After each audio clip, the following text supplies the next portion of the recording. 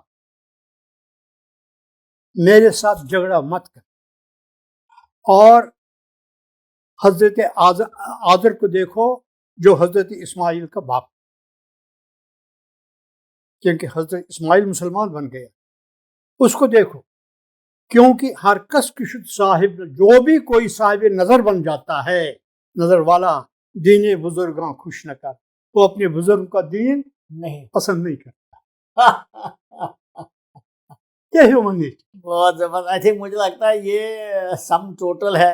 آپ نے ابھی تک ہمارے سے جو بھی وشے ڈسکس کیا بہت اچھا لگا آپ سے، آپ کی اوریجنل تھنکنگ ہے، آپ نے خود اپنی آنکھوں سے دیکھا ہے یہ سب کچھ، آپ ایک انالسٹ ہو، کالمنسٹ ہو، ہسٹورین ہو، لنگوسٹ ہو، آپ کا بہت بڑا تجربہ ہے پرشیا کے اندر، ایران کے اندر، سینٹرل ایشیا میں آپ کافی سارے گئے ہیں، وہاں پر ان کی ہسٹری، ان کا لٹریچر، ان کی زبان، ان کی کانسٹیٹیوشن، ان کا رہن سہن، اس کے بارے میں میرے خیال سے بھارت میں آج کل کوئی نہیں ہے جس کو اتنا زیادہ معلوم ہے آپ کے ان دیشوں کے بارے میں۔